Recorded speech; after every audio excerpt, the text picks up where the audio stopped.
Guys, ఈరోజు అయితే నా ట్రేడింగ్ అనేది మళ్ళీ రీస్టార్ట్ చేయాలనుకుంటున్నాను. ఎందుకంటే ప్రాఫిట్స్ వచ్చేసరికి మరి నా కళ్ళు కనబడవన్నమాట. డబ్బులు ఎలా వచ్చినా ఎలా వెళ్ళిపోతాయి కూడా నాకు అర్థం కావట్లేదు.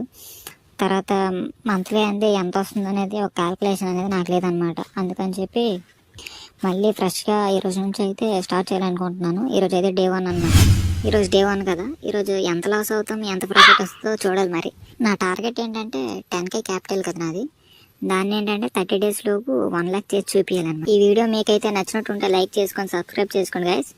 ట్రేడ్ అనేది పుట్ సైడ్లో తీసుకున్నా, ఎందుకంటే దీంట్లో అయితే మూవింగ్ అనేది చాలా గట్టిగా కనబడుతుంది, సేలింగ్ ఇండికేటర్స్ చాలా గట్టిగా కనబడుతుంది కాబట్టి పుట్ సైడ్లో తీసుకున్నా. మనమైతే ఫస్ట్ ట్రేడ్లోనే 1000 రూపీస్ అనేది సంపాదించామన్నమాట. చూసుకోవచ్చు. పుట్ సైడ్ అయితే 1000 రూపీస్ అయితే ప్రాఫిట్ బుక్ చేసిన ఈరోజు అయితే. టోటల్గా ఈరోజు దాని తర్వాత కాల్ సైడ్లో ఎంట్రీ తీసుకున్నా. కాల్ సైడ్లో ఎంట్రీలు తీసుకోగానే స్టార్టింగే నాది 5K రీచ్ అయింది. మనకి అత్యాశకు పోవడం కన్నా మనకైతే 1 lakhలో 5000 అయితే ఈరోజే వచ్చింది, స్టార్టింగే వచ్చింది. ఇంకా 95,000 అన్నమాట బ్యాలెన్స్.